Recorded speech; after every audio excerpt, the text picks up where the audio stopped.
ਤੇ ਬਹੁਤ ਕੁਝ ਸਿਖਾ ਵੀ ਦਿੰਦਾ। ਅਮਰਿੰਦਰ ਸਿੰਘ ਨੇ ਸ਼ਾਇਦ ਵਕਤ ਤੋਂ ਸਿੱਖਿਆ ਤੇ ਹੋਊਗਾ, ਪਰ ਬਹੁਤ ਲੇਟ ਸਿੱਖਿਆ। ਗੱਲ ਇਹ ਆ। ਤਾਂ ਇਹੀ ਨਹੀਂ ਹੋਇਆ, ਇਕੱਲੇ ਪੋਸਟਰ ਨਹੀਂ ਰੱਖੇ, ਜਿਹੜੇ ਬੰਦੇ ਬਿਠਾਏ ਸੀਗੇ ਫੜ ਫੜ ਕੇ ਕੱਲਾ ਕੱਲਾ ਲਾਉਣਾ ਇਹਨਾਂ ਨੇ ਸਟਾਰਟ ਕਰ ਦਿੱਤਾ। ਅੱਜ ਚਰਨਜੀਤ ਸਿੰਘ ਗਏ ਸੀਗੇ ਨਵੇਂ ਸੀਐਮ ਜਿਹੜੇ ਆ, ਦਰਬਾਰ ਸਾਹਿਬ ਨਤਮਸਤਕ ਹੁੰਦੇ ਆ, ਸਵੇਰੇ 2:30-3 ਵਜੇ ਮੇਰੇ ਖਿਆਲ ਦੇ ਨਾਲ ਉੱਥੇ ਪਹੁੰਚ ਜਾਂਦੇ ਨੇ। ਫਿਰ ਉਸ ਤੋਂ ਬਾਅਦ ਉਹ ਦਰਬਾਰ ਸਾਹਿਬ ਕੰਪਲੈਕਸ ਦੇ ਵਿੱਚ ਹੀ ਇੱਕ ਛੋਟੀ ਜਿਹੀ ਪੱਤਰਕਾਰ ਜਿਹੜੀ ਹੁੰਦੀ ਹੈ ਕਾਨਫਰੰਸ, ਪੀਸੀ ਜਿਹਨੂੰ ਆਪਾਂ ਕਹਿ ਲਈਏ, ਪ੍ਰੈਸ ਕਾਨਫਰੰਸ, ਉਹਨੂੰ ਸੰਬੋਧਨ ਕਰਦੇ ਆ। ਫਿਰ ਉਸ ਤੋਂ ਬਾਅਦ ਜਿਵੇਂ ਦੁਰਗਿਆਣਾ ਮੰਦਿਰ ਚ ਇੱਕ ਰੀਤ ਹੈ, ਉੱਥੇ ਜਾਇਆ ਜਾਂਦਾ ਹੈ, ਜਿਹੜੀ ਰਾਮ ਤੀਰਥ ਜਗ੍ਹਾ ਉੱਥੇ ਜਾਇਆ ਜਾਂਦਾ। ਇਸ ਤੋਂ ਬਾਅਦ ਇੱਕ ਬਹੁਤ ਵੱਡਾ ਝਟਕਾ ਦਿੱਤਾ ਜਾਂਦਾ ਹੈ, ਜਿਹੜੇ ਬੱਸੀ ਸਾਹਿਬ ਨੇ, ਦਿਨੇਸ਼ ਬੱਸੀ, ਇੰਪਰੂਵਮੈਂਟ ਟਰਸਟ ਦੇ ਜਿਹੜੇ ਚੇਅਰਮੈਨ ਸੀ, ਉਹਨਾਂ ਨੂੰ ਕਿਹਾ ਜਾਂਦਾ ਕਿ ਲਓ ਭਾਈ ਛੱਡ ਦਿਓ ਕੁਰਸੀ ਤੇ, ਪਾਸੇ ਹੋ ਜਾਓ। ਆ ਜਾਂਦਾ ਉਹਦੀ ਜਗ੍ਹਾ ਤੇ ਇੱਕ ਗੋਰਾ ਨਿਸ਼ੋ ਮੁੰਡਾ ਦਮਨਦੀਪ, ਜਿਹੜਾ ਕਿ ਨਵਜੋਤ ਸਿੱਧੂ ਦਾ ਖਾਸਮ ਖਾਸ ਆ। ਉਹਨੂੰ ਜਿਹੜਾ ਦਿੱਤਾ ਜਾਂਦਾ ਹੈ ਨਾ ਨਿਯੁਕਤੀ ਪੱਤਰ, ਐ ਨਵੇਂ ਸੀਐਮ ਐਨਕਾਂ ਦੇ ਥੱਲਿਓਂ ਵੀ ਚੰਗੀ ਤਰ੍ਹਾਂ ਪੜ੍ਹ ਕੇ ਦੁਬਾਰਾ ਫੇਰ ਦਿੰਦੇ। ਇੱਥੇ ਹੀ ਗੱਲ ਮੁੱਕੀ। ਗੱਲ ਫੇਰ ਅੰਮ੍ਰਿਤਸਰ ਤੋਂ ਗਾਂਹ ਲਾ ਲਓ ਕਿ 45-50 ਕਿਲੋਮੀਟਰ ਜਾ ਬੜੀ। ਬਟਾਲੇ ਚ ਜਿਹੜੀ ਆਪਾਂ ਤਬਦੀਲੀ ਇੱਕ ਦੇਖੀ ਸੀ, ਉੱਥੇ ਇੱਕ ਚੇਅਰਮੈਨ ਲਾਇਆ ਸੀਗਾ ਕਸਤੂਰੀ ਲਾਲ ਨੂੰ ਹਟਾ ਕੇ ਪੰਮਾ, ਉਹ ਵੀ ਇਹਨਾਂ ਨੇ ਲੰਮਾ ਕਰ ਦਿੱਤਾ, ਕਹਿੰਦੇ ਕਿ ਜਾ ਕਰ ਲਓ। ਮਤਲਬ ਕਿ ਸਾਰਾ 22 ਕੁ ਦਿਨ ਹੀ ਉਹ ਕੰਮ ਚੱਲਿਆ। ਤ੍ਰਿਪਤਰਜਿੰਦਰ ਸਿੰਘ ਬਾਜਵਾ ਦਾ ਨਜ਼ਦੀਕੀ ਮਿੱਤਰ ਕਸਤੂਰੀ ਫੇਰ ਉੱਥੇ ਬਹਿ ਗਿਆ। 22 ਕੁ ਦਿਨ ਪਹਿਲਾਂ ਇਹਨਾਂ ਨੇ ਉਤਾਰਿਆ ਸੀਗਾ ਪ੍ਰਤਾਪ ਸਿੰਘ ਬਾਜਵਾ ਦਾ ਨਜ਼ਦੀਕੀ ਜਿਹੜਾ ਪਰਮਜੀਤ ਸਿੰਘ ਪੰਮਾ ਸ਼ਾਇਦ ਉਹ ਬਿਠਾਇਆ ਸੀਗਾ। ਤਾਂ ਇਸ ਤਰ੍ਹਾਂ ਕਹਿ ਲਓ ਕਿ ਚੁਣ ਚੁਣ ਕੇ ਵਾਰ ਕੀਤੇ ਜਾ ਰਹੇ ਆ। ਉੱਤੋਂ ਡੀਜੀਪੀ ਦੀ ਵੀ ਵਾਰੀ ਆ ਰਹੀ ਹੈ। ਦੱਸਿਆ ਜਾ ਰਿਹਾ ਕਿ ਦਿਨਕਰ ਗੁਪਤਾ ਦੇ ਵੀ ਦਿਨ ਥੋੜੇ ਆ, ਮਤਲਬ ਕਿ ਉਮਰ ਵਾਲੇ ਹਿਸਾਬ ਨਾਲ ਲਾ ਲਿਓ ਕਿ ਜੋ ਉਹਨਾਂ ਦੀ ਡੀਜੀਪੀ ਵਾਲੀ ਕੁਰਸੀ ਉਹਦੇ ਵੀ ਦਿਨ ਥੋੜੇ ਆ, ਦਿਨ ਪੁੱਗੇ ਲਓ ਸਮਝ ਲਓ। ਮਤਲਬ ਕਿ 2 ਅਫਸਰ ਜਿਹੜੇ ਸਿਧਾਰਥ ਚਟੋਪਾਧਿਆਏ ਜਾਂ ਇਕਬਾਲਪ੍ਰੀਤ ਸਿੰਘ ਸਹੋਤਾ, ਉਹ ਬਿਲਕੁਲ ਤਿਆਰ ਨੇ, ਪੇਟੀਆਂ ਪੁੱਟੀਆਂ ਕੱਸ ਕੇ ਕਹਿੰਦੇ ਕਿ ਜਨਾਬ ਇੱਕ ਵਾਰੀ ਸੇਵਾ ਦਾ ਮੌਕਾ ਜ਼ਰੂਰ ਦਿਓ। ਇਸ ਕਰਕੇ 1-2 ਅਫਸਰ ਤੇ ਗੇੜੇ ਵੀ ਕੱਢ ਆਏ ਆ। ਜਿਵੇਂ ਆਪਾਂ ਦੇਖਦੇ ਹੁੰਦੇ ਆ ਨਾ ਕਿ ਨਵਾਂ ਸਰਪੰਚ ਬਣ ਜਾਵੇ ਨਾ ਪਿੰਡ ਦਾ, ਤੇ ਜਿਹੜੇ ਬੰਦੇ ਨੇ ਕਦੇ ਉਹਨੂੰ ਬੁਲਾਇਆ ਵੀ ਨਹੀਂ ਹੁੰਦਾ, ਉਹ ਵੀ ਲੱਗਦਾ ਟੱਪਦਾ ਕਿ ਰਾਜ ਮਾਰ ਕੇ ਤੇ ਕਿੰਨਾ ਹੋਰ ਸਰਪੰਚ ਸਾਹਿਬ ਵਧਾਈ ਹੋਵੇ। ਸੋ ਇਸ ਤਰ੍ਹਾਂ ਇਹ ਸਾਰਾ ਕੁਛ ਹੈ ਜਿਹੜਾ ਵਧਾਈਆਂ ਦਾ ਤਾਂਤਾ ਲੱਗਿਆ ਪਿਆ ਹੈ। ਤਾਂ ਬਹਰਹਾਲ ਅੱਜ ਦੇਰ ਸ਼ਾਮ ਖੱਟਰ ਦੇ ਨਾਲ ਵੀ ਮੁਲਾਕਾਤ ਕੀਤੀ ਹੈ ਚਰਨਜੀਤ ਸਿੰਘ ਹੋਰਾਂ ਨੇ। ਫਿਰ ਇਸ ਤੋਂ ਇਲਾਵਾ ਬ੍ਰਹਮ ਮਹਿੰਦਰਾ ਦੇ ਘਰ ਵੀ ਗਏ ਆ। ਜਿਹੜੀ ਸਭ ਤੋਂ ਵੱਡੀ ਇਸ ਵੇਲੇ ਦੀ ਆਪਾਂ ਖਬਰ ਦੇਖੀਏ ਤਾਂ ਉਹ ਅਮਰਿੰਦਰ ਸਿੰਘ ਦੀ ਸਟੇਟਮੈਂਟ ਹੈ, ਜਿਹੜੀ ਦੇਰ ਸ਼ਾਮ ਹੀ ਆਈ ਆ। ਹਾਲਾਂਕਿ ਹੋਰ ਕੀ ਕੁਛ ਕਿਹਾ, ਸਵੇਰ ਤੱਕ ਇੰਤਜ਼ਾਰ ਕਰਨਾ ਪਏਗਾ, ਤੁਹਾਡੀ ਸ਼ਾਮ ਤੱਕ ਇੰਤਜ਼ਾਰ ਕਰਨਾ ਪਵੇਗਾ, ਸਾਫ਼ ਹੋ ਜਾਣਗੀਆਂ ਗੱਲਾਂ। ਪਰ ਮੇਰੇ ਖਿਆਲ ਦੇ ਨਾਲ ਇਸ ਵੇਲੇ ਅਮਰਿੰਦਰ ਸਿੰਘ ਹੋਰਾਂ ਨੇ ਸੰਕੇਤ ਦੇ ਦਿੱਤੇ ਆ ਹਾਈ ਕਮਾਂਡ ਤੇ, ਜਿਹੜੇ ਉਹਨਾਂ ਨੇ ਤੀਰ ਚਲਾਏ ਆ, ਨਵਜੋਤ ਸਿੰਘ ਸਿੱਧੂ ਤੇ ਤੀਰ ਚਲਾਏ ਆ। ਇਹਦਾ ਮਤਲਬ ਆ ਕਿ ਕਾਂਗਰਸ ਦੇ ਵਿੱਚ ਕਲੇਸ਼ ਜਾਂ ਕਾਂਗਰਸ ਦਾ ਦਫਾੜ ਹੋਣਾ ਇਹ ਤੈਅ ਹੀ ਤੈਅ ਆ। ਇਹ ਲੱਗ ਹੀ ਰਿਹਾ ਸੀ, ਹੁਣ ਵੀ ਉਧਰਲੇ ਪਾਸੇ ਨੂੰ ਹੀ ਜਿਹੜਾ ਇਹ ਕੰਮ ਹੁਣ ਜਾ ਰਿਹਾ ਹੈਗਾ। ਸੋ ਵੇਖਦੇ ਆ ਜੀ ਅੱਗੇ ਕੀ ਬਣਦਾ ਇਹਨਾਂ ਦਾ, ਕੀ ਜਿਹੜਾ ਉਹ ਹੁੰਦਾ ਆ। ਬੀਬੀ ਗੁਲਾਟੀ ਵੀ ਬਦਲ ਗਈ ਕਹਿੰਦੇ ਹੁਣ ਸੁਰ। ਆਦਮੀ ਕੇ ਸ਼ਬਦ ਨਹੀਂ ਕਹਿੰਦੇ ਹੁੰਦੇ ਕਿ ਵਕਤ ਬੋਲਦਾ ਹੈ। ਮੈਂ ਵਕਤ ਦੀ ਗੱਲ ਕੀਤੀ ਸੀ, ਵਕਤ ਤੋਂ ਫਿਰ ਸ਼ੁਰੂ ਕਰ ਦੇਣਾ ਹੈ ਕਿ ਬੰਦਾ ਨਹੀਂ ਬੋਲਦਾ, ਕਹਿੰਦੇ ਕਿ ਵਕਤ ਬੋਲਦਾ ਹੁੰਦਾ। ਸੋ ਬੀਬੀ ਹੁਣ ਬਦਲ ਗਈ ਹੈ। ਇਹਦਾ ਮਤਲਬ ਇਹ ਆ ਕਿ ਉਹਨਾਂ ਦੇ ਸ਼ਬਦ ਜਿਹੜੇ ਆ ਉਹ ਇਸ ਟਾਈਮ ਵਕਤ ਨੇ ਬਦਲਾ ਦਿੱਤੇ ਆ। ਵਕਤ ਬਹੁਤ, ਮੈਂ ਜਿਵੇਂ ਕਹਿਣਾ ਕਿ ਬੜੀ ਵੱਡੀ ਸ਼ੈ ਆ ਵਕਤ। ਜਦੋਂ ਵਕਤ ਬਦਲਦਾ ਹੈ ਨਾ, ਫਿਰ ਬਾਜ਼ੀਆਂ ਹੀ ਨਹੀਂ ਜ਼ਿੰਦਗੀਆਂ ਬਣ ਜਾਂਦੀਆਂ। ਬਹੁਤ ਵੱਡੀ ਆਈਟਮ ਹੈ। ਖੈਰ ਦੇਖੋ, ਇਸ ਬੀਬੀ ਨੇ ਬੜੇ ਜ਼ੋਰ ਸ਼ੋਰ ਦੇ ਨਾਲ ਮੁੱਦਾ ਚੱਕਿਆ ਸੀਗਾ ਹਾਲ ਦੇ ਵਿੱਚ, ਤੇ ਚੱਕਿਆ ਉਦੋਂ ਸੀਗਾ, ਤੁਹਾਨੂੰ ਯਾਦ ਹੋਣਾ ਜਦੋਂ ਚਰਨਜੀਤ ਸਿੰਘ ਹੋਰਾਂ ਨੇ ਮੋਰਚਾ ਖੋਲ ਦਿੱਤਾ ਕੈਪਟਨ ਅਮਰਿੰਦਰ ਸਿੰਘ ਦੇ ਖਿਲਾਫ। ਤਾਂ ਇੱਕ ਮੋਰਚਾਬੰਦੀ ਹੋ ਰਹੀ ਸੀ, ਇੱਕ ਸਫਬੰਦੀ ਹੋ ਰਹੀ ਸੀਗੀ ਕਿ ਅਮਰਿੰਦਰ ਸਿੰਘ ਦਾ ਰਸਤਾ ਰੋਕਿਆ ਜਾਵੇ। ਸਿੱਧੂ ਲੀਡ ਕਰ ਰਿਹਾ ਸੀਗਾ, ਚਰਨਜੀਤ ਸਿੰਘ ਐਸੀ ਭਾਈਚਾਰੇ ਵੱਲੋਂ ਰਸਤਾ ਘੇਰ ਰਿਹਾ ਸੀਗਾ। ਤੇ ਇਸ ਕਰਕੇ ਫਿਰ ਵਿਚਾਲੇ ਆ ਗਈ ਬੀਬੀ ਮਨੀਸ਼ਾ ਗੁਲਾਟੀ, ਕਹਿੰਦੀ ਕਿ ਮੀ ਟੂ ਹੋਇਆ ਸੀਗਾ ਭਾਈ। 10 ਵਜੇ ਨੋਟਿਸ ਘੱਲਿਆ, ਉਹ ਕਾਫੀ ਸ਼ਬਦ ਜਿਹੜੇ ਆ ਬੀਬੀ ਨੇ ਉਸ ਵੇਲੇ ਕਹੇ ਸੀਗੇ, मतलब कि तुसी जो मर्जी करो, जनता करे तां ऐ आ वो आ, बड़े बड़े शब्द बोले सी। कुल मिला के कह सकते हैं आपां कि सीधे तौर ते आखिया कि मैं नोट्स लैन जा रही, इन्हां नूं कमीशन दा पावर दा नहीं पता, कमीशन की चीज हुंदा, जे नहीं तो फिर मैं मटका चौंक ते भुख हड़ताल ते बैठ जाऊं। उस दिन तो बाद साडे मीडिया ने बीबी गुलाटी नूं ऐसियां सुर्खियां दित्तियां कि वो दफ्तर च घट बैठा करदे सन, बाहर ज्यादा सैशन अटेंड करा करते सन। तुहानूं पता ही होना। उस तो बाद तो फिर बीबी गुलाटी इहो हो गया। पर हुण देखो गल की है कि एक प्रोग्राम दे विच शिरकत करन आए सी, मेरे ख्याल दे नाल वारी इन्हां दी भी आ जानी है, बाजी दी छुट्टी इन्हां दी भी तय ही आ, क्योंकि अपॉइंटमेंट सरकारां ही करदियां। इन्हां दी अपॉइंटमेंट अमरिंदर सिंह होरां ने कीती सी। अमरिंदर सिंह होरां बारे फिर हुण की कहिए, जी दिखाओ बाजरी ओदी भरो हाजरी।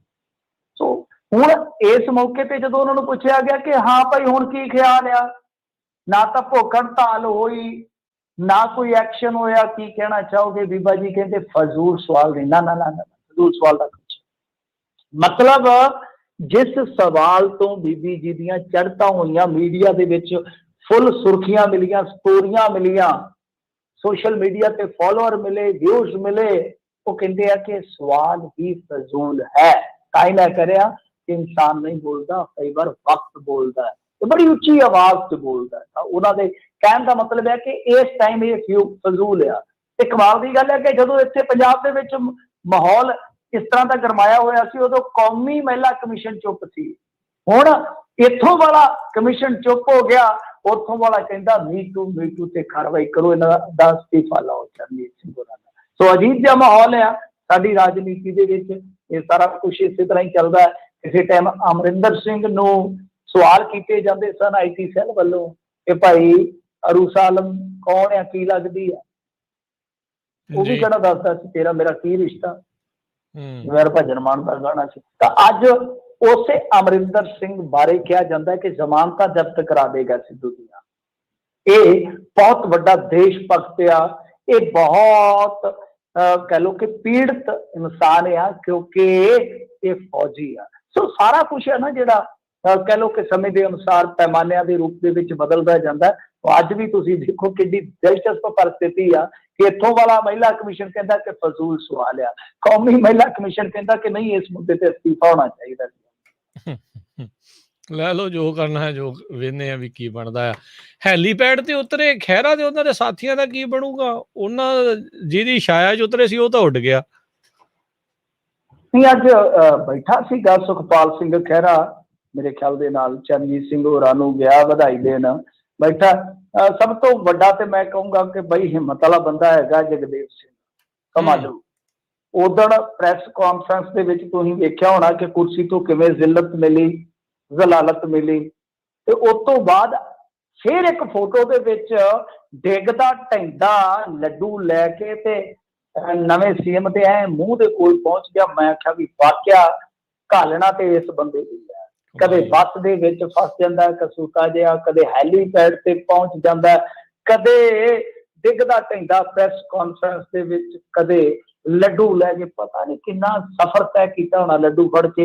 सो जगदेव सिंह कमालू भी दिसे ने, ते दो चेहरे मेरे ख्याल दे नाल होर सीगे, एक तां निर्मल सिंह वो गायब आ, ते चौथा हुण मैनूं याद नहीं जिहड़ा तुसीं कह रहे हो कि तीन तां मैनूं पता है कि तीन ते ये हैगे ही हैगे आ।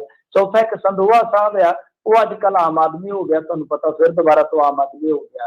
तो बहरहाल इन्हां तिन्नां दे विचों त्रिमूर्ति दे विचों दो ते मैं वेखे इन्हां दिनां चार मूर्ति जो त्रिमूर्ति दिस गई आ। ते अगली जिहड़ी आ मिंटू जी आपां गल करिए हिंदू सीएम दे मुद्दे ते हले भी राजनीति धुख रही है।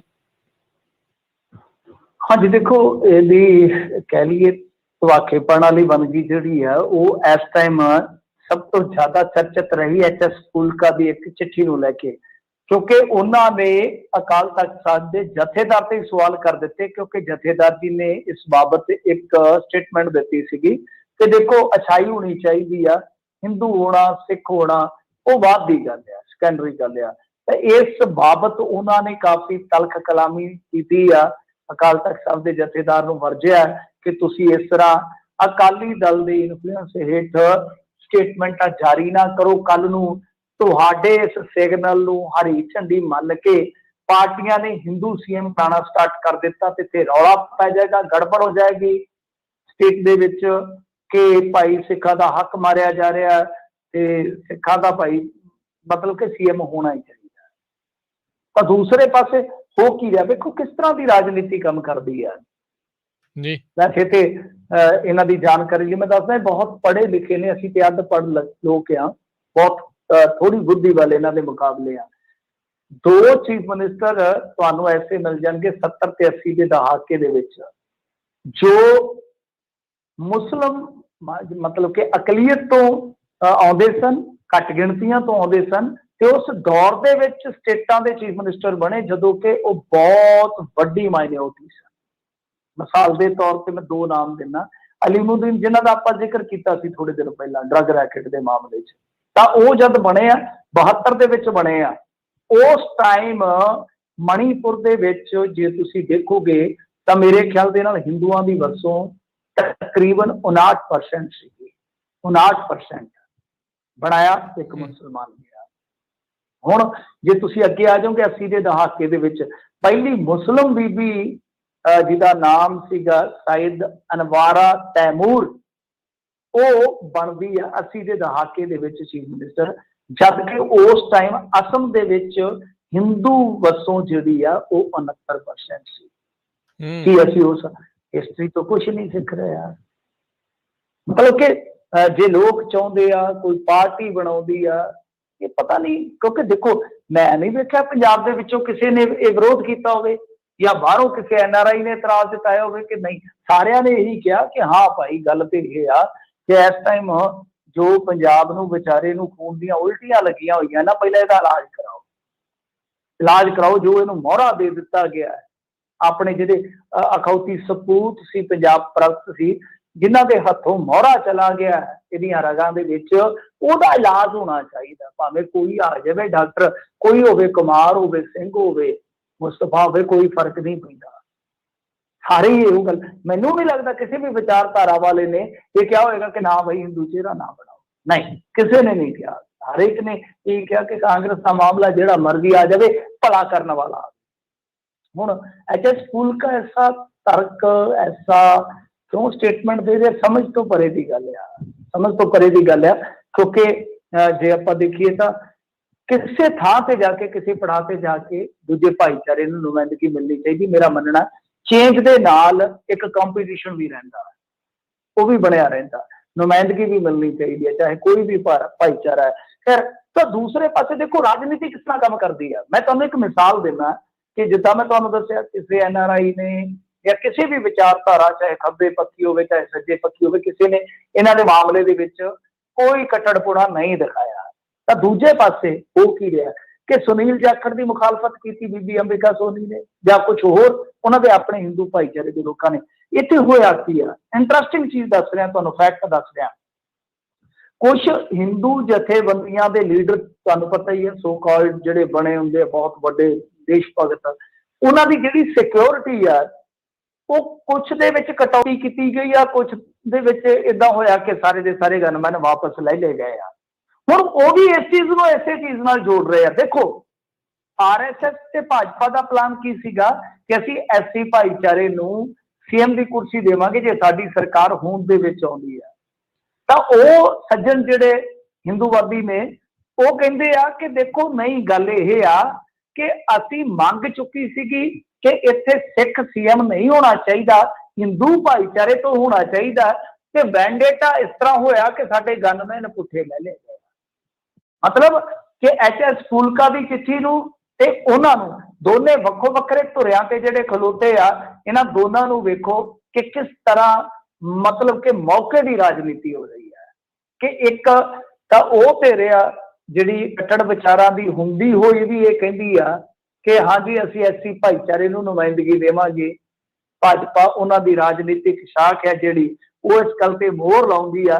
ਦੂਜੇ ਪਾਸੇ ਉਹੀ ਮਤਲਬ ਕਿ ਸੇਮ ਵਿਚਾਰਧਾਰਾ ਵਾਲੇ ਲੋਕ ਕਹਿ ਰਹੇ ਕਿ ਨਹੀਂ, ਅਸੀਂ ਹਿੰਦੂ ਬਣਾਉਣ, ਮਤਲਬ ਕਿ ਉਹਨਾਂ ਨੂੰ ਜੇ ਇਸ ਭਾਈਚਾਰੇ ਚੋਂ ਆ ਗਿਆ ਕੋਈ, ਉਹ ਸਿਖਾ ਨਹੀਂ ਰਿਹਾ। ਕਹਿੰਦੇ ਕਿ ਨਹੀਂ ਸਾਡੀ ਮੰਗ ਇਹ ਰਹੇਗੀ ਰਹੇਗੀ, ਪਰ ਸਭ ਤੋਂ ਵੱਡਾ ਤਾਂ ਵਿਰੋਧ ਫਿਰ ਤੁਸੀਂ ਉਹਨਾਂ ਲੋਕਾਂ ਦਾ ਕਰੋ ਨਾ ਜੋ ਤੁਹਾਡੇ ਭਾਈਚਾਰੇ ਦੇ ਹੋ ਕੇ ਤੁਹਾਡੇ ਬੰਦੇ ਦੇ ਪੈਰ ਵੱਢ ਗਏ। ਅੰਬਿਕਾ ਸੋਨੀ ਤੇ ਖੁਦ ਜਵਾਬ ਦੇ ਗਏ, ਉਹਨਾਂ ਦਾ ਨਾਂ ਸਭ ਤੋਂ ਪਹਿਲਾਂ ਲਿਸਟਡ ਹੋਇਆ ਸੀਗਾ, ਦੱਸਦੇ। ਖੈਰ ਇਹ ਸਾਰਾ ਕੁਛ ਔਕੇ ਦੀ ਰਾਜਨੀਤੀ ਆ, ਆਪਣੇ ਹਿਸਾਬ ਨਾਲ ਕੀਤੀ ਜਾ ਰਹੀ ਆ, ਪਰ ਅਸੀਂ ਵੀ ਇਸ ਗੱਲ ਦੇ ਨਾਲ ਤੇ ਮੁਤਫਿਕ ਹੀ ਆਪਾਂ ਸਾਰੇ ਹੀ ਮੁਤਫਿਕ ਹੋਵਾਂਗੇ ਮੇਰੇ ਖਿਆਲ ਦੇ ਨਾਲ, ਮਾਫ ਕਰਨਾ ਜੇ ਕੋਈ ਨਹੀਂ ਉਹਦਾ ਵੀ ਸਵਾਗਤ ਆ ਕਿ ਇਸ ਟਾਈਮ ਮਰੀਜ਼ ਨੂੰ ਇਲਾਜ ਦੀ ਲੋੜ ਆ। ਇਸ ਵੇਲੇ ਮਰੀਜ਼ ਇਹ ਨਹੀਂ ਵੇਖੇਗਾ ਕਿ ਹਾਂ ਭਾਈ ਜੋ ਮੇਰਾ ਆਪਰੇਸ਼ਨ ਕਰੇਗਾ ਜਾਂ ਜੋ ਮੇਰਾ ਦਵਾਈ ਦੱਪਾ ਕਰੇਗਾ ਉਹ ਕਿਸ ਮਜ਼ਹਬ ਦਾ ਹੋਵੇਗਾ। ਇੱਥੇ ਤੇ ਇਹੀ ਆ ਕਿ ਪੰਜਾਬ ਬਚ ਜਾਵੇ ਬਚ ਜਾਵੇ। ਹੁਣ ਵੇਖੋ ਚਰਨਜੀਤ ਸਿੰਘ ਹੋਰਾਂ ਦੇ ਮਾਮਲੇ 'ਚ ਆਪਣੀਆਂ ਕਿੰਨੀਆਂ ਉਮੀਦਾਂ ਜੁੜ ਗਈਆਂ ਨੇ ਜੀ। ਅਸੀਂ ਵੀ ਭਾਵਕ ਹੈ, ਅਸੀਂ ਵੀ ਇੱਥੋਂ ਦੇ ਮਿੱਟੀ ਦੇ ਜੰਮੇ ਜਾਏ ਆ, ਇਨਸਾਨ ਆ, ਪੇਸ਼ੇਵਰਤਾ ਕੁਛ ਵੀ ਹੋ ਸਕਦੀ ਆ, ਬਾਈ ਪ੍ਰੋਫੈਸ਼ਨ ਕੋਈ ਵੀ ਬੰਦਾ ਕਿਸੇ ਵੀ ਖੇਤਰ 'ਚ ਜਾ ਸਕਦਾ, ਪਰ ਹੁੰਦਾ ਤਾਂ ਮਿੱਟੀ ਦਾ ਹੀ ਹੈ ਨਾ, ਮਿੱਟੀ ਨਾਲ ਹੀ ਜੁੜਿਆ ਹੁੰਦਾ, ਆਪਣੇ ਖਿੱਤੇ ਦਾ ਹੀ ਸੋਚਦਾ। ਇੱਕ ਸਾਡੀ ਵੀ ਉਮੀਦ ਵੱਜੀ ਹੈ ਪੱਤਰਕਾਰ ਭਾਈਚਾਰੇ ਦੀ ਕਿ ਕੁਛ ਸ਼ਾਇਦ ਚੰਗਾ ਹੋ ਜਾਵੇ ਯਾਰ, ਸ਼ਾਇਦ ਚੰਗਾ ਹੋ ਜਾਵੇ। ਕੁਛ ਨਹੀਂ ਦੇਖ ਰਹੇ ਅਸੀਂ ਠੀਕ ਆ, ਇੱਕ ਸਿੱਖ ਨੂੰ ਹੀ ਦੇਖ ਰਹੇ ਕਿ ਇੱਕ ਸਿੱਖ ਹੈ, ਨਾਲ ਉਹਦੇ ਇੱਕ ਟੀਮ ਹੈ ਜਿਹਦੇ 'ਚ ਇੱਕ ਜਾਟ ਫੇਰ ਆ, ਇੱਕ ਉਹਦੇ 'ਚ ਫਿਰ ਨਾਲ ਜੇ ਆਪਾਂ ਉਹਦੀ ਕੋਰ ਟੀਮ ਦੇਖੀਏ ਤਾਂ ਹਿੰਦੂ ਭਾਈਚਾਰੇ ਦਾ। ਤਾਂ ਇਹਦੇ ਵਿੱਚ ਵਧੀਆ ਚੀਜ਼ ਤੇ ਹੋ ਜਾਂਦੀ ਹੈ ਤਾਂ ਸਾਰਿਆਂ ਨੂੰ ਫਾਇਦਾ। ਮਜ਼ਹਬ ਜਾਤ ਇਹ ਪਤਾ ਨਹੀਂ, ਅਸੀਂ ਨਗੋਚਾਂ ਕੱਢਣੀਆਂ ਕਦੋਂ ਬੰਦ ਕਰਾਂਗੇ। ਜੀ ਜੀ। ਮੁੰਦਰਾ ਪੋਰਟ ਦੇ ਡਰੱਗ ਮਾਮਲੇ ਵਿੱਚ ਅਡਾਨੀ ਗਰੁੱਪ ਨੇ ਦਿੱਤੀ ਆ ਸਫਾਈ, ਕਰੋੜਾਂ ਦੀ ਜਿਹੜੀ ਲਾਗਤ ਦੀ ਜਿਹੜੀ ਡਰੱਗ ਫੜੀ ਗਈ ਸੀ। ਹਾਂਜੀ ਦੇਖੋ ਡਰੱਗ ਫੜੀ ਗਈ ਆ, ਇਹਨਾਂ ਦੀ ਸਫਾਈ ਜਿਹੜੀ ਆਈ ਆ ਉਹ ਮੈਂ ਤੁਹਾਨੂੰ ਪਹਿਲਾਂ ਕੋਟ ਕਰ ਦੇਣਾ ਤਾਂ ਕਿ ਇਹਨਾਂ ਦਾ ਪੱਖ ਜਿਹੜਾ ਆ ਜਾਵੇ। ਬਾਕੀ ਤੇ ਸਾਰੀ ਕਹਾਣੀ ਜਿਹੜੀ ਆ ਉਹ ਕਾਲੇ ਮਾਲੇ ਵਾਲੀ ਆ। ਖੈਰ ਇਹਨਾਂ ਨੇ ਜਿਹੜੀ ਗੱਲ ਕਹੀ ਆ, ਇਹਨਾਂ ਦੇ ਤਰਜਮਾਨੇ ਉਹ ਕਹਿੰਦੇ ਆ ਕਿ ਜੋ ਨਜਾਇਜ਼ ਡਰੱਗ ਤੇ ਜਿਹੜੇ ਦੋਸ਼ੀ ਫੜੇ ਗਏ ਆ ਉਹਨੂੰ ਲੈ ਕੇ ਜਿਹੜੀ DRI ਤੇ ਕਸਟਮ ਦੀ ਟੀਮ ਨੇ ਕਾਰਵਾਈ ਕੀਤੀ ਆ, ਉਹਦੇ ਵਾਸਤੇ ਅਸੀਂ ਧੰਨਵਾਦ ਤੇ ਵਧਾਈ ਦਿੰਦੇ ਆ। ਤੇ ਨਾਲ ਉਹ ਮਤਲਬ ਕਿ ਇਹੀ ਗੱਲਾਂ ਕਹਿੰਦੇ ਆ ਕਿ ਬਹੁਤ ਅੱਛਾ ਕੰਮ ਕੀਤਾ ਇਹਨਾਂ ਨੇ, ਮਤਲਬ ਕਿ ਕੁੱਲ ਮਿਲਾ ਕੇ ਵਧਾਈ ਦੇ ਕੇ ਤੇ ਕੰਮ ਸਾਰ ਦਿੱਤਾ, ਕੰਮ ਸਾਰ ਦਿੱਤਾ।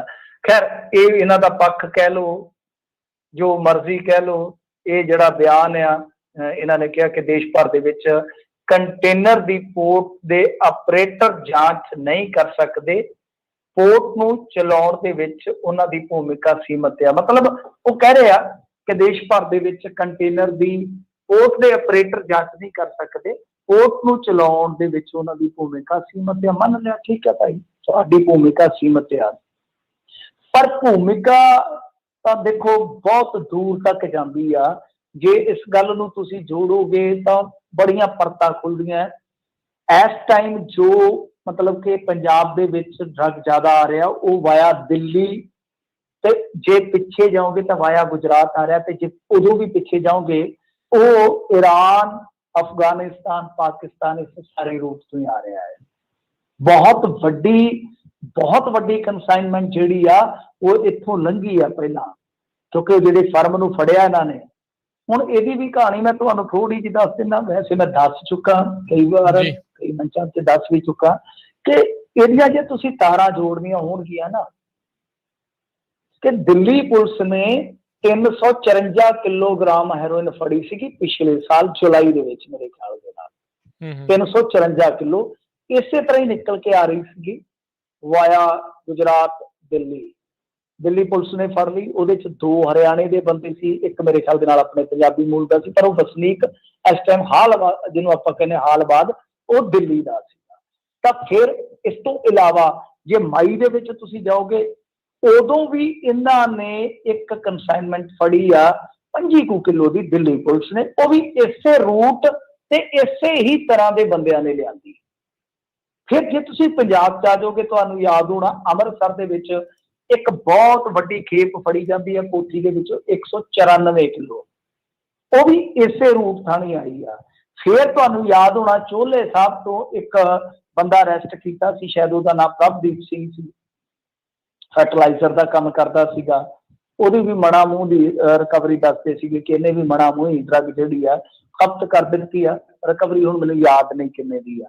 ਫਿਰ ਜੇ ਤੁਸੀਂ ਦੇਖੋਗੇ ਤਾਂ ਜੋ ਮਾਮਲਾ ਸੀਗਾ ਉਹ ਇੱਕ ਸਾਬਕਾ ਅਕਾਲੀ ਸਰਪੰਚ ਵਾਲਾ ਜਾਂ ਕੁਝ ਐਸੀਆਂ ਵੈਸੀਆਂ ਹੋਰ ਜੇ ਤੁਸੀਂ ਕਨਸਾਈਨਮੈਂਟਾਂ ਦੇਖੋਗੇ, ਇੱਕ ਅਟਾਰੀ ਬਾਰਡਰ ਤੋਂ ਵੀ ਫੜੀ ਗਈ ਸੀਗੀ। ਕੁੱਲ ਮਿਲਾ ਕੇ ਇਹ ਸਾਰਾ ਜੇ ਤੁਸੀਂ ਢਾਂਚਾ ਦੇਖੋਗੇ ਇਹ ਇੱਕੋ ਥਾਂ ਤੋਂ ਹੀ ਜੁੜਦਾ, ਇੱਕੋ ਥਾਂ ਤੋਂ ਹੀ ਤੁਰਦਾ। ਬਸ ਜਿੱਥੋਂ ਕਿਤੋਂ ਇਹਨਾਂ ਨੂੰ ਖੱਪਾ ਦਿਖਦਾ ਉਹਦੇ ਵਿੱਚ ਦੀ ਇਹ ਚੀਜ਼ਾਂ ਕੱਢ ਦਿੱਤੀਆਂ ਜਾਂਦੀਆਂ। ਪਰ ਮੇਨਲੀ ਜੇ ਤੁਸੀਂ ਦੇਖੋਗੇ ਅੱਜ ਦੀ ਘੜੀ ਜੋ ਸਪਲਾਈ ਰੂਟ ਆ, ਜੋ ਡਰੱਗ ਆ ਰਹੀ ਹੈ ਮੇਨਲੀ ਜੋ ਸਪਲਾਈ ਰੂਟ ਆ ਉਹ ਤੁਸੀਂ ਵਾਇਆ ਗੁਜਰਾਤ ਹੀ ਵੇਖੋਗੇ।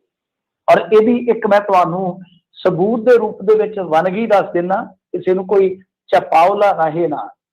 ਇਹ ਜਿਹੜੀ ਰਿਕਵਰੀ ਹੋਈ ਹੈ ਦਰਅਸਲ ਇਉਂ ਹੋ ਰਹੀ ਆ ਕਿ ਇਹਨਾਂ ਨੇ 5 ਦਿਨ ਪਹਿਲਾਂ 6 ਦਿਨ ਪਹਿਲਾਂ ਆਹ ਚੀਜ਼ ਤੋਂ ਪਹਿਲਾਂ 4-5 ਦਿਨ ਪਹਿਲਾਂ ਲਾ ਲਓ ਇੱਕ ਖਬਰ ਆਈ ਸੀਗੀ, ਹਾਲ ਦੀ ਘੜੀ ਉਹਨੂੰ ਆਪਾਂ ਹੁਣ ਨਾਲ ਹੀ ਜੋੜ ਦਿੰਦੇ ਆ ਕਿਉਂਕਿ ਇਹ ਰਿਕਵਰੀ ਵੀ ਆਪਣੇ ਤੱਕ ਹੁਣ ਪਹੁੰਚੀ ਆ ਕੱਲ ਪਰਸੋਂ ਦੀ। ਇਹ ਰਿਕਵਰੀ ਜਿਹੜੀ ਆ 20 ਦੇ ਆਸ-ਪਾਸ ਲਾ ਲਓ, 19 ਦੇ ਆਸ-ਪਾਸ ਹੋ ਗਈ ਸੀਗੀ ਜਿਹੜੀ ਆ ਹੈਗੀ ਨਾ 3 ਟਨ ਵਾਲੀ। ਹੁਣ ਇਹਦੇ ਵਿੱਚ ਕੀ ਆ ਕਿ ਉਸ ਫਰਮ ਦਾ ਆਇਆ ਕਿ 25 ਟਨ ਉਹਨਾਂ ਨੇ ਪਹਿਲਾਂ 25 ਟਨ ਦੇਖ ਲਓ ਕਿੰਨੇ ਦੀ ਹੈਰੋਇਨ 25 ਟਨ ਪਹਿਲਾਂ ਲੰਘਾਈ ਹੋਈ ਆ ਉਹਨਾਂ ਨੇ 2 ਮਹੀਨੇ ਪਹਿਲਾਂ। ਇਹ ਇੰਡੀਆ ਦੀ ਛੱਡੋ, ਦੁਨੀਆ ਦੀ ਸਭ ਤੋਂ ਵੱਡੀ ਜਿੱਦਾਂ ਕਹਿ ਲਓ ਕਿ ਇਸ ਟਾਈਮ ਬਲੈਕ ਦਾ ਪਰਦਾਫਾਸ਼ ਹੋ ਰਿਹਾ। ਇਹਨਾਂ ਨੇ ਇੱਕ ਬੋਟ ਫੜੀ ਸੀਗੀ, ਈਰਾਨ ਤੋਂ ਤੁਰੀ ਸੀਗੀ ਉਹ, ਮਤਲਬ ਕਿ ਵੈਸੇ ਤਾਂ ਉਹ ਪਾਕਿਸਤਾਨ ਦੇ ਜਿਹੜਾ ਹੁੰਦਾ ਤਟੀ ਇਲਾਕਾ ਜਿਹਨੂੰ ਆਪਾਂ ਕਹਿ ਦਿੰਦੇ ਹਾਂ ਉਹਦੇ ਤੋਂ ਉੱਥੇ ਤੋਰੀ ਗਈ ਸੀ। ਪਰ ਉਹਦੇ ਚ ਜਿਹੜਾ ਨੈਕਸਸ ਸੀਗਾ ਉਹ ਇਸੇ ਤਰ੍ਹਾਂ ਦਾ ਸੀਗਾ। ਉਹਦੇ ਚ ਮੇਰੇ ਖਿਆਲ ਦੇ ਨਾਲ ਇੱਕ ਹੈਗਾ ਸੀ ਇਮਾਮ ਬਖਸ਼, ਗੁਲਾਮ ਤੇ ਜਿਹੜਾ ਖਾਨ ਸਾਹਿਬ, ਇਹਨਾਂ ਸਾਰਿਆਂ ਦਾ ਉਹ ਗਰੁੱਪ ਹੈ ਜਿਹੜਾ ਉਹਨਾਂ ਨੇ ਤੋਰੀ ਸੀਗੀ। ਉਹਦੇ ਵਿੱਚ ਲਾ ਲਓ ਕਿ 200-250 ਕਰੋੜ ਰੁਪਏ ਦੀ ਹੈਰੋਇਨ ਸੀਗੀ, ਕੋਈ ਜ਼ਿਆਦਾ ਵੱਡੀ ਖੇਪ ਨਹੀਂ ਸੀ। ਉਹ ਇਹਨਾਂ ਨੇ ਰਾਤ ਨੂੰ ਫੜ ਲਈ, STF ਨੇ ਜਾਂ DRI ਨੇ ਜਿਨ੍ਹਾਂ ਨੇ ਵੀ ਫੜਨੀ ਸੀ ਜਾ ਕੇ ਫੜ ਲਈ, ਗੁਜਰਾਤ ਦੀਆਂ ਏਜੰਸੀਆਂ ਨੇ ਮਤਲਬ ਕਿ ਜਾਂ ਫੋਰਸ ਨੇ ਫੜ ਲਈ। ਉਸ ਤੋਂ ਬਾਅਦ ਉਹਨਾਂ ਨੇ ਪ੍ਰੈਸ ਨੋਟ ਜਾਰੀ ਕਰ ਦਿੱਤਾ, ਪਰ ਪ੍ਰੈਸ ਨੋਟ ਦੇ ਵਿੱਚ ਇਹ ਲਿਖ ਦਿੱਤਾ ਕਿ ਦਰਅਸਲ ਜਿਹੜੇ ਬੰਦੇ ਅਸੀਂ ਅਰੈਸਟ ਕੀਤੇ ਆ ਉਹਨਾਂ ਦਾ ਮੰਨਣਾ ਇਹ ਆ ਕਿ ਕੁਝ ਡਰੱਗ ਜਿਹੜੀ ਆ ਪੋਰਟ ਤੇ ਪਹੁੰਚ ਚੁੱਕੀ ਆ। ਜਦੋਂ ਇਸ ਮਾਮਲੇ ਦੇ ਵਿੱਚ ਉਹਨਾਂ ਨੇ ਜਾ ਕੇ ਵੇਖਿਆ ਤੇ ਉਹ ਤਾਂ ਜਿਹੜੀ ਪਹਿਲਾਂ ਫੜੀ ਸੀਗੀ ਉਹ 1% ਵੀ ਨਹੀਂ ਸੀ, ਨਿਕਲੀ 3 ਟਨ। ਹਿਸਾਬ ਲਾ ਲਓ, ਮਤਲਬ ਕਿ ਜੇ ਹੁਣ ਆਪਾਂ ਦੇਖੀਏ ਤਾਂ ਇੱਕ ਤਰ੍ਹਾਂ ਨਾਲ ਪ੍ਰੈਸ ਰਿਲੀਜ਼ ਜਿਹੜਾ ਜਾਰੀ ਹੋ ਗਿਆ ਚੰਗਾ ਹੀ ਹੋਇਆ। ਇੰਨੀ ਸਾਰੀ ਡਰੱਗ ਜਿਹੜੀ ਆ ਫੜੀ ਗਈ। ਉਹ ਜਿਹੜੇ ਬੰਦੇ ਫੜੇ ਗਏ ਆ ਉਹਨਾਂ ਦੇ ਮੁਤਾਬਕ ਇਹ ਜਿਹੜੀ ਡਰੱਗ ਸੀਗੀ, ਮਤਲਬ ਕਿ ਜਿਹੜੀ ਸਾਰੀ ਹੁਣ ਡਰੱਗ ਪਤਾ ਨਹੀਂ ਕਿੱਥੇ ਜਾਣੀ ਸੀ, ਕੀ ਗੱਲਬਾਤ ਹੈ, ਪਰ ਜਿਹੜੀ ਉਹ ਬੋਟ ਦੇ ਵਿੱਚ ਆ ਰਹੀ ਸੀ ਉਹ ਕਹਿੰਦੇ ਕਿ ਸਾਰੀ ਪੰਜਾਬ ਜਾਣੀ ਸੀ। ਤਾਂ ਤੁਸੀਂ ਆਪ ਹੀ ਅੰਦਾਜ਼ਾ ਲਾ ਲਓ ਕਿ ਬਹੁਤ ਵੱਡੀ ਖਪਤ ਇੱਥੇ ਪੰਜਾਬ 'ਚ ਹੋ ਰਹੀ ਸੀਗੀ, ਹਰਿਆਣੇ 'ਚ ਹੋ ਰਹੀ ਸੀਗੀ। ਤੋ ਇਹ ਗੱਲਾਂ ਜਿਹੜੀਆਂ ਨੇ ਹੁਣ ਬਹੁਤ ਡੂੰਘੀਆਂ, ਬਹੁਤ ਵੱਡੇ ਸਵਾਲਾਤ ਆ। ਕੋਰਟ ਵਾਲੇ ਤਾਂ ਕਹਿੰਦੇ ਆ ਕਿ ਜੀ ਸਾਡੇ ਕੋਲ ਤੇ ਸ਼ਕਤੀਆਂ ਹੀ ਸੀਮਤ ਆ, ਫਿਰ ਸ਼ਕਤੀਆਂ ਹੈ ਕਿਹਦੇ ਕੋਲ ਆ? RDX ਵੀ ਆ ਜਾਂਦੀ ਆ, ਉਦੋਂ ਵੀ ਕਹਿ ਦਿੰਦੇ ਕਿ ਹਾਂ ਭਾਈ ਸਾਡੇ ਕੋਲ ਤੇ ਸੂਚਨਾਵਾਂ ਹੀ ਸੀਮਤ ਆ। ਇਦਾਂ ਤੇ ਫਿਰ ਤੁਹਾਡੇ ਕੋਲ 에ਅਰਪੋਰਟ ਆ, ਕੱਲ ਨੂੰ ਹਥਿਆਰ ਸੁੱਟ ਦੇਣਗੇ ਬਾਹਰੋਂ ਲਿਆ ਕੇ। ਤੁਸੀਂ 에ਅਰਪੋਰਟ ਵੀ ਚਲਾ ਰਹੇ ਹੋ ਅੱਜ ਕੱਲ, ਬਾਹਰੋਂ ਲਿਆ ਕੇ ਹਥਿਆਰ ਸੁੱਟ ਦੇਣਗੇ। ਇੱਕ ਦਿਨ ਹੋ ਸਕਦਾ ਫੌਜ ਹੀ ਆ ਕੇ ਤਾਰ ਦੇਣ, ਤਾਂ ਤੁਸੀਂ ਕਹਿ ਦਿਓ ਕਿ ਸਾਡੇ ਕੋਲ ਤਾਂ 에ਅਰਪੋਰਟ ਤੇ ਜੀ ਚੈਕਿੰਗ ਹੀ ਸੀਮਤ ਆ, ਕਹਿ ਦਿਓ ਬਸ ਠੀਕ ਠਾਕ ਆ। ਅੱਗੇ ਤੇ ਇੱਕ ਈਸਟ ਇੰਡੀਆ ਪਈ ਸੀ ਇੱਧਰ, ਤੇ ਮੈਨੂੰ ਲੱਗਦਾ ਕਈ ਈਸਟ ਇੰਡੀਆ ਜਿਹੜੀ ਆ ਉਹ ਆਲਿਓ ਦੁਆਲਿਓ ਪੈ ਗਈਆਂ। ਸੋ ਬੁਰੇ ਹਾਲ ਬੌਕੇ ਦਿਹਾੜੇ ਜੀ। ਆਹ ਡਰੱਗ ਦੀ ਅਸਲ ਦੇ ਵਿੱਚ ਖੇਡ ਆ। ਇਹਨੂੰ ਹੁਣ ਭੁਲੇਖੇ ਨਾਲ ਸਮਝ ਲਓ, ਗਲਤੀ ਨਾਲ ਸਮਝ ਲਓ, ਜਾਂ ਉਹਨਾਂ ਦੀ ਮੁਸਤੈਦੀ ਨਾਲ ਸਮਝ ਲਓ, ਪਰਤਾਂ ਸਾਰੀਆਂ ਖੁੱਲ ਗਈਆਂ। ਹਰਿਆਣੇ ਵਾਲੇ ਕੱਲ ਤੱਕ ਕਹਿੰਦੇ ਸੀ ਪੰਜਾਬ ਨੂੰ ਬਲੇਮ ਕਰਦੇ ਸੀ, ਹੁਣ ਇਹਨਾਂ ਨੂੰ ਪੁੱਛ ਲਓ ਕਿ ਕਿੱਧਰੋਂ ਆ ਰਹੀ ਆ। ਵੀ ਸਾਰਿਆਂ ਨੂੰ ਹੀ ਪੁੱਛ ਲਓ, ਇਹ ਉੜਤਾ ਗੁਜਰਾਤ ਬਣਾ ਲਿਆ ਹੁਣ ਇਹਨਾਂ ਨੇ। ਇੱਥੇ ਤੇ ਇਹਨਾਂ ਨੇ ਇੱਧਰ ਤਾਂ ਬਹੁਤ ਨਾਮ ਬਦਨਾਮ ਜਿਹੜਾ ਆ ਉਹ ਕੀਤਾ ਹੀ ਕੀਤਾ ਸੀਗਾ, ਤੇ ਹਾਲਾਤ ਮਾੜੇ ਆ। ਪਰ ਇਸ ਦੀ ਵੈਸੇ ਆ ਜਿਹੜਾ ਉੱਦਾਂ ਹਿੰਦੂ ਦੇ ਉੱਤੇ ਮੁਸਲਮਾਨ ਦੇ ਉੱਤੇ ਹੋਰ ਬਾਕੀ ਮਸਲਿਆਂ ਦੇ ਉੱਤੇ ਡਿਬੇਟ ਵਾਲ ਦੀ ਖੱਲ ਖੱਚਦੇ ਰਹਿੰਦੇ ਆ, ਕੱਢਦੇ ਰਹਿੰਦੇ ਆ। ਇੱਥੇ ਕਰਦਾ ਕੋਈ ਡਿਬੇਟ ਕਿ ਚੁੱਪ ਹੀ ਨੇ? ਨਹੀਂ, ਇਹ ਡਿਬੇਟ ਰੀਆ ਤੇ ਕਰਨ ਜੋਗੇ ਆ। ਜਿਹੜੀ ਕੁੜੀ ਨੇ ਇੱਕ ਮਤਲਬ ਕਿ ਹੋਣਹਾਰ ਬੰਦੇ ਨੂੰ ਸੰਭਾਲਣ ਦਾ ਯਤਨ ਕੀਤਾ, ਜਿਹੜਾ ਗਲਤ ਲਾਈਨ 'ਚ ਪੈ ਗਿਆ ਸੀਗਾ, ਚਰਸ ਗਾਂਜਾ ਇਸਤੇਮਾਲ ਕਰਦਾ ਸੀ, ਉਹਨੂੰ ਸੰਭਾਲਣ ਦਾ ਯਤਨ ਕੀਤਾ, ਤਾਂ ਉਸ ਕੁੜੀ ਨੂੰ ਇਹ ਜ਼ਰੂਰ ਪ੍ਰਾਈਮ ਟਾਈਮ ਦੇ ਵਿੱਚ ਭੰਡਦੇ, ਉਹਦੇ ਬੈਡਰੂਮ ਤੱਕ ਵੀ ਪਹੁੰਚੇ, ਉਹਦੇ ਨਿੱਜੀ ਪਲਾਂ ਤੱਕ ਵੀ ਪਹੁੰਚੇ, ਪਰ ਜਿੱਥੇ ਟਨਾਂ ਦੇ ਟਨ ਡਰੱਗ ਖੱਪ ਗਈ ਉੱਥੋਂ ਤੱਕ ਨਹੀਂ ਪਹੁੰਚੇ। ਹਾਂ, ਵੇਖਣ ਦਿਆ ਸੀਗਾ ਆਖੇ ਜੀ ਇਸ ਹੋਟਲ ਦੇ ਚੌਥੇ ਮੰਜ਼ਿਲ ਦੇ ਉੱਤੇ ਬੈਠੇ ਨੇ ISI ਵਾਲੇ ਤੇ ਜਾ ਕੇ ਦੇਖੋ ਤੇ ਬਾਅਦ ਚ ਪਤਾ ਲੱਗਾ ਵੀ ਕਹਿੰਦੇ ਹੋਟਲ ਦੀਆਂ ਮੰਜ਼ਿਲਾਂ ਹੀ 2 ਸੀਗੀਆਂ। ਇਹ ਇਦਾਂ ਦੇ ਜਿਹੜੇ ਡਿਬੇਟ ਕਰਾਉਣ ਵਾਲੇ ਤੇ ਡਿਬੇਟ ਕਰਨ ਵਾਲੇ ਆ, ਬੁਰੇ ਹਾਲ ਨੇ। ਮਿੰਟੂ ਜੀ, ਅਗਲੀ ਗੱਲ ਕਰੀਏ ਤਖਤ ਸ੍ਰੀ ਕੇਸਗੜ੍ਹ ਸਾਹਿਬ ਬੇਅਦਬੀ ਘਟਨਾ ਸੰਬੰਧੀ ਸ਼੍ਰੋਮਣੀ ਕਮੇਟੀ ਨੇ ਕਰਵਾਇਆ ਪਛਚਾਤਾਪ ਸਮਾਗਮ।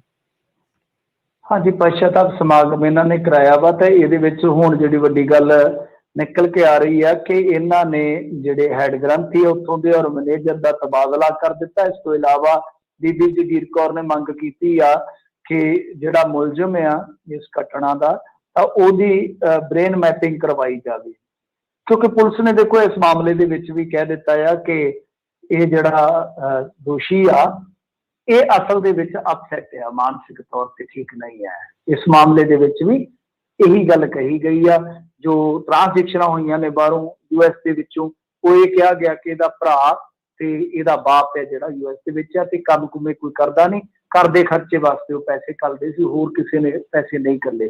ਤਾਂ ਖੈਰ ਇਸ ਮਾਮਲੇ ਦੇ ਵਿੱਚ ਵੱਡੀ ਅਪਡੇਟ ਆਈ ਹੋਈ ਆ ਕਿ ਹੈਡ ਗ੍ਰੰਥੀ ਤੇ ਮੈਨੇਜਰ ਦਾ ਤਬਾਦਲਾ ਕੀਤਾ ਗਿਆ ਔਰ ਅੱਜ ਮੇਰੇ ਖਿਆਲ ਦੇ ਨਾਲ ਅਲਟੀਮੇਟਮ ਸੀਗਾ ਸੰਗਤ ਦਾ, ਸੰਗਤ ਉੱਥੇ ਜੁਟਣੀ ਸ਼ੁਰੂ ਹੋ ਗਈ। ਤਾਂ ਮੀਨਵਾਈਲ ਮਤਲਬ ਕਿ ਖਬਰ ਆਉਂਦੀ ਆ ਕਿ ਜਿਹੜੇ ਉੱਥੋਂ ਦੇ ਤਖਤ ਸਾਹਿਬ ਦੇ ਜਥੇਦਾਰ ਆ ਨਾ, ਤਖਤ ਸ੍ਰੀ ਕੇਸਗੜ੍ਹ ਦੇ ਜਥੇਦਾਰ ਰਘਵੀਰ ਸਿੰਘ ਜੀ, ਕਹਿੰਦੇ ਕਿ ਉਹ ਹਸਪਤਾਲ ਦੇ ਵਿੱਚ ਦਾਖਲ ਹੋ ਗਿਆ ਕਿ ਉਹਨਾਂ ਨੂੰ ਹਾਰਟ ਅਟੈਕ ਹੋ ਗਿਆ। ਬਾਅਦ ਦੇ ਵਿੱਚ ਉਹਨਾਂ ਦੀ ਸਿਹਤ ਬਾਰੇ ਕੋਈ ਅਪਡੇਸ਼ਨ ਆਈ ਨਹੀਂ ਹੈ। ਬੀਬੀ ਜਗੀਰ ਕੌਰ ਜੀ ਦੱਸ ਦਿੱਤੇ ਤੇ ਚੰਗਾ ਹੀ ਸੀ ਉਹਦੇ ਬਾਰੇ। ਜੀ ਬਿਲਕੁਲ। ਅਗਲੀ ਆਪਾਂ ਮਿੰਟੂ ਜੀ ਗੱਲ ਕਰੀਏ ਮਨਜਿੰਦਰ ਸਿਰਸਾ ਦੇ ਅਕਾਲੀ ਦਲ ਬਾਦਲ ਲਈ ਨਮੋਸ਼ੀਜਨਕ ਸਥਿਤੀ ਬਣੀ ਪਈ ਆ।